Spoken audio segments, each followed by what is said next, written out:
The day I lost my job at Patterson Industries started like any other Tuesday. I remember the exact smell of burnt coffee in the break room when Caleb from HR called me into his office. 23 years old, degree fresh in my hand, and suddenly unemployed. But that wasn't the worst part. The worst part came when I called my mama. "Mama, I got laid off today. The whole department did. I might need to crash at home for a minute while I figure things out." Silence. Then her voice, cold as January wind. "Gilberto, you're grown now. We can't keep bailing you out every time you mess up." Mess up? "Mama, this wasn't my fault. The company downsized." Always an excuse with you. Click. I stared at my phone, hands shaking.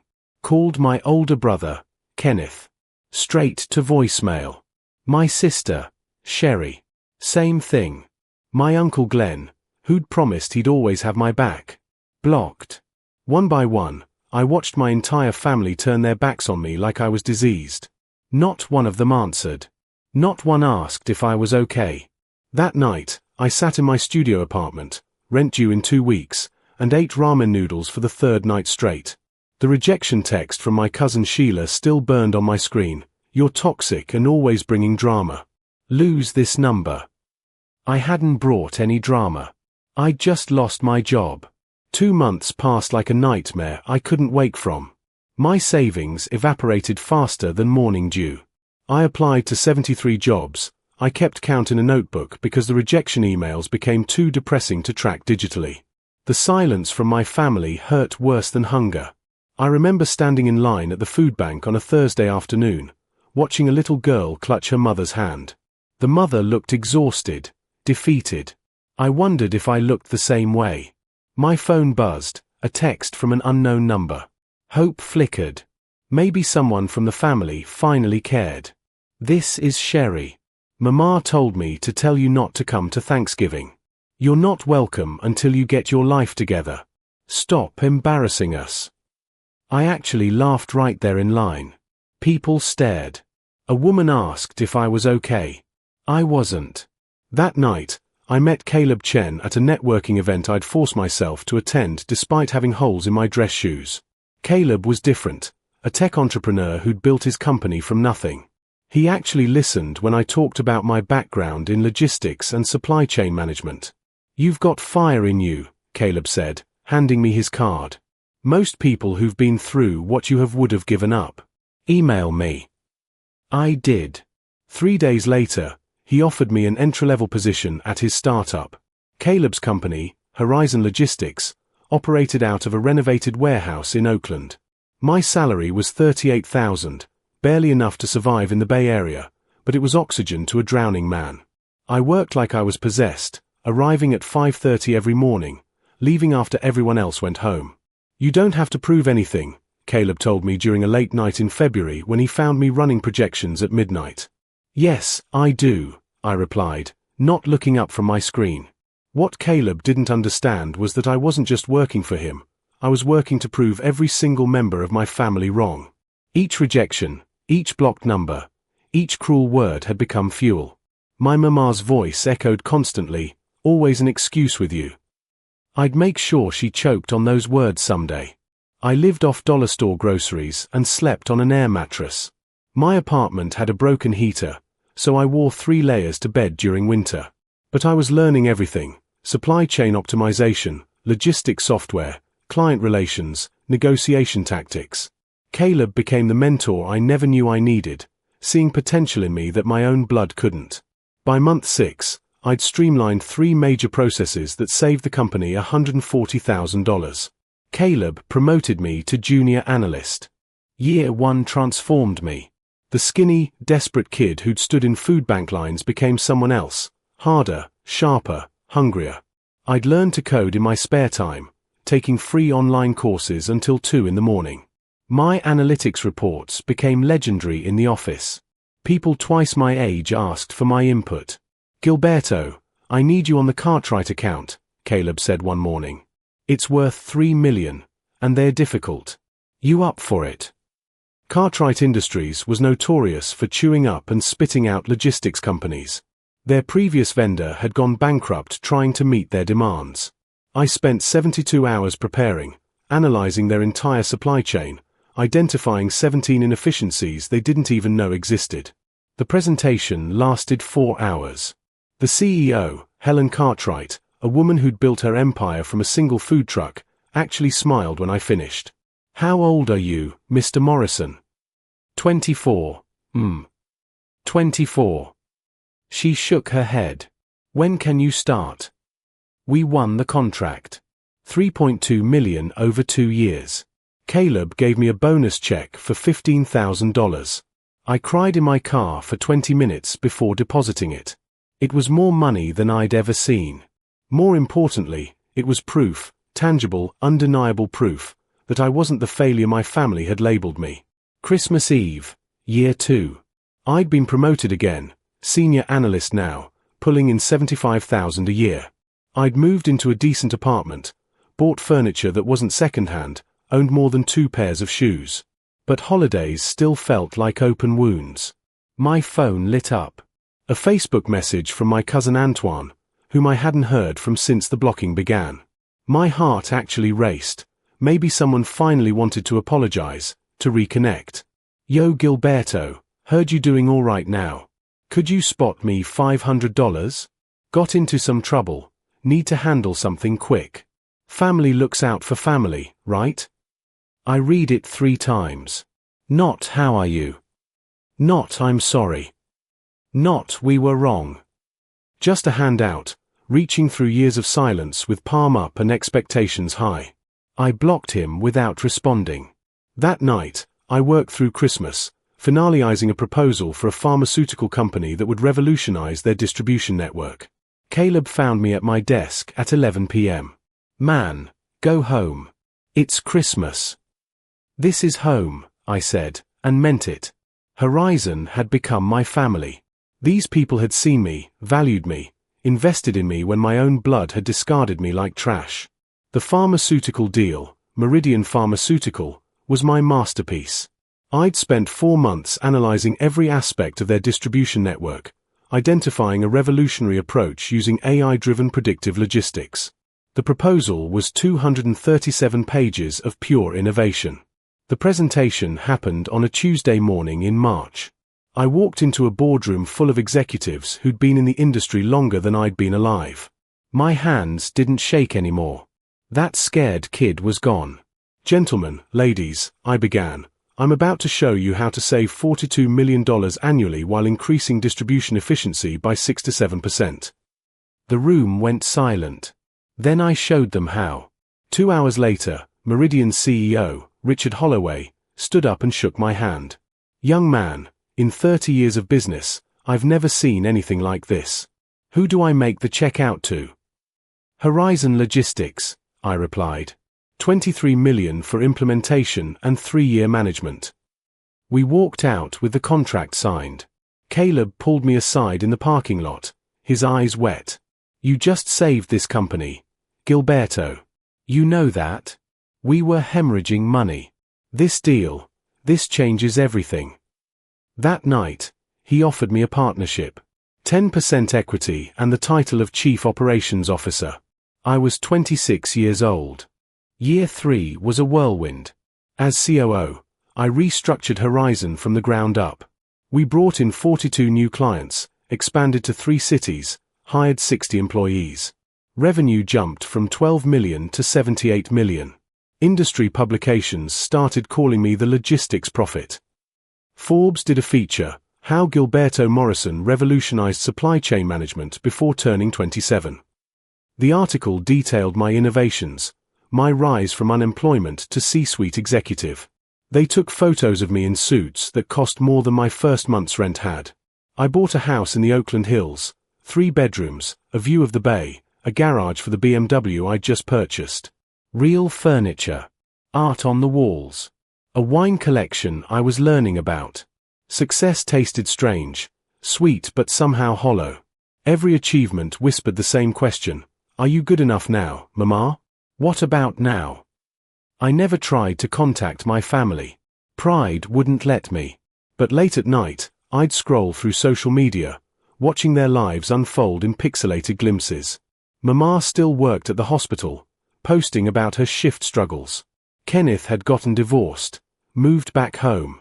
Sherry posted motivational quotes about toxic people while borrowing money from friends. Uncle Glenn's business had failed. They hadn't forgotten me, they just decided I wasn't worth remembering. Caleb called an emergency board meeting on a Friday in September. His face was different, excited, nervous, alive with possibility. "Gilberto, how would you feel about me stepping back?" My stomach dropped. Stepping back? Caleb, what? Not leaving. Transitioning. I'm 56, man. My daughter just had her first kid. I want to be present, you know? I've been thinking about this for months. He slid a folder across the conference table. I want you to buy me out. Become CEO. The room tilted. Caleb, I don't have that kind of capital. Structured buyout. 5 years, with your salary as collateral. Gilberto, you've already been running this place. You're the face of Horizon now. You're the innovator. I'm just the old guy who got lucky finding you at that networking event. He smiled. This company should be yours. 3 weeks and several meetings with lawyers later, I signed papers that made me majority owner and CEO of Horizon Logistics. At 27 years old, I commanded a $78 million company with 300 employees across 4 states. The press release went out on a Tuesday. My phone exploded with congratulations from colleagues, clients, industry leaders. People I'd never met wanted to connect on LinkedIn. Journalists requested interviews. Not one member of my family reached out. Running Horizon as CEO was different from being COO. Every decision carried weight that kept me up at night. I brought in Margie Green as my new COO, brilliant woman from Atlanta who turned around 3 failing companies. Together, we implemented strategies that pushed our revenue toward $100 million. Black Enterprise featured me on their cover, Gilberto Morrison, the 28-year-old CEO disrupting logistics. The interview happened in my office, with its floor-to-ceiling windows overlooking the Oakland skyline. The journalist, a brother named Malcolm, asked the question I'd been dreading. Your family must be proud. What do they think about your success? I paused for maybe 5 seconds too long. My family and I aren't close. They taught me everything I needed to know about resilience, though. Sometimes the people who hurt you the most give you the greatest motivation. Malcolm didn't press, but I saw understanding in his eyes. His article quoted that line prominently. The internet ran with it. Reddit threads debated what had happened. Twitter psychoanalyzed my relationship with my family. Everyone had theories. The truth was simpler. They discarded me when I was worthless to them. Now I was valuable, but the damage was permanent, carved into my soul like scars from a knife you never quite forget holding. Monday morning, late October. My executive assistant, Jennifer, buzzed my office intercom. Mr. Morrison, there are people here to see you. They say they're family. They don't have an appointment. My coffee cup stopped halfway to my mouth. 3 years. 3 years of silence, and now they showed up unannounced at my office? How many people, Jennifer? 5, sir. They're quite insistent. Should I call security? I should have said yes. Should have had them removed immediately. But curiosity, or maybe that old wound that never quite healed, made me stupid. Give me 5 minutes, then send them up. Those 5 minutes felt like hours. I straightened my tie, a Tom Ford I'd bought last month for $400. Looked at my reflection in the window. The man staring back wasn't the desperate kid they'd abandoned. This man owned a $100 million company, wore custom suits, made decisions that affected hundreds of lives. This man didn't need their validation anymore. But God, how that scared kid inside me still wanted it. The door opened. Mama walked in first, looking older, grayer. Kenneth behind her, putting on weight. Sherry, Uncle Glenn, and Cousin Sheila bringing up the rear. They stopped inside my office, eyes wide, taking in the mahogany desk, the leather furniture, the view. Hello, Gilberto, Mama said softly. They sat in my conference area, the same chairs where Fortune 500 executives made multi-million-dollar decisions. Mama perched on the edge of the leather sofa like it might bite her. Kenneth couldn't stop staring at the Oakland skyline. Sherry kept glancing at me, then away, shame flickering across her face. "Your office is beautiful," Mama started. "We saw the article in Forbes. We're so proud." "Stop." The word came out sharp, cutting. 3 years. You blocked my number when I lost my job. You told me I was toxic, embarrassing, a failure. You told me not to come to Thanksgiving because I needed to get my life together. Now you're proud. Kenneth cleared his throat. "Dev, we were wrong. We were going through our own stuff, and we handled it badly." "Your own stuff?" I laughed. Hollow. "Kenneth, you were employed. Mama, you had steady work. What stuff exactly made you abandon family when he needed you most?" Uncle Glenn leaned forward.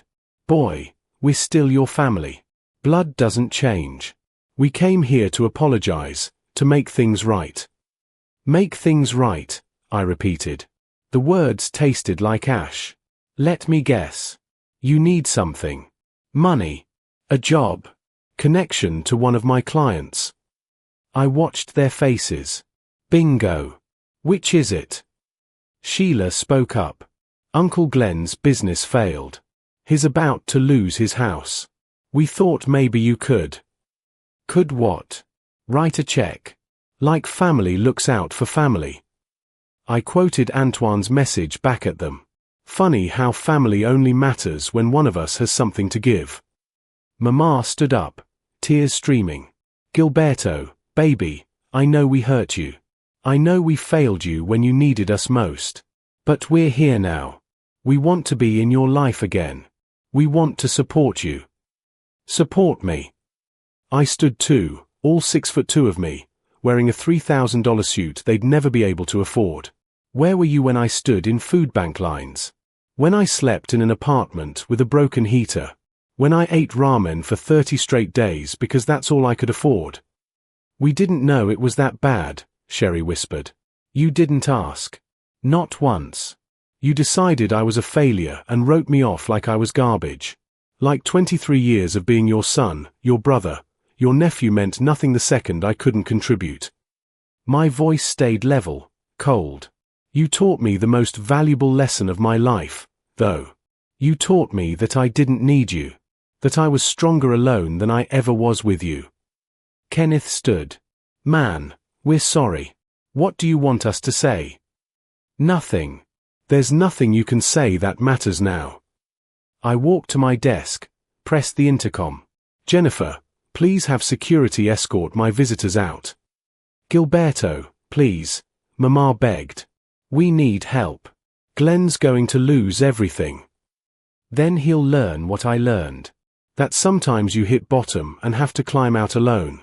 That sometimes the people who should love you won't. That survival makes you stronger than comfort ever could. Security appeared at the door. My family looked at me, really looked at me, seeing the stranger I'd become. They stood in my doorway, security waiting. Mama reached out like she might touch my arm, then stopped, hand hovering in empty space between us. The gesture said everything. Even now, even here, she couldn't quite bridge the gap she'd created. "Gilberto, baby, please. We're family. That has to mean something." I thought about that scared kid who'd called her 3 years ago, voice shaking, asking for help. I thought about every unanswered call, every blocked number, every cruel word wrapped in disappointment. I thought about the nights I'd cried into ramen bowls and wondered what was wrong with me that my own blood could abandon me so easily. Then I thought about Caleb, who'd seen value in me when I had nothing. About Margie, who'd believed in my vision. About Jennifer, who'd just sent them security without judgment because she trusted my decisions. About the 300 employees whose livelihoods depended on the empire I'd built from nothing. I'd built a new family from ashes and ambition. These people standing in my office? They were strangers wearing familiar faces, tourists in a life they'd had no hand in building. "Get out," I said quietly. The 2 words dropped like stones into still water. Final. Absolute. Without room for negotiation or second chances or redemption arcs. Just 2 words that closed a door 3 years overdue for closing. They left. I watched them go, waiting for regret or sadness or something resembling the grief I'd felt when they'd first abandoned me. Nothing came. Just relief, clean and pure as mountain air. I turned back to my desk, back to the quarterly projections and merger proposals and emails from people who valued what I brought to the table. My phone buzzed, Caleb asking about dinner plans. Family, the one I'd chosen, the one that had chosen me back. The scared kid was finally gone. In his place stood a man who'd learned the hardest truth. Sometimes the family that breaks you teaches you how to build yourself stronger than they ever could have imagined. I picked up my coffee, still warm, and got back to work. There was an empire to run, and I'd built it without them. I didn't need their pride anymore. I had my own.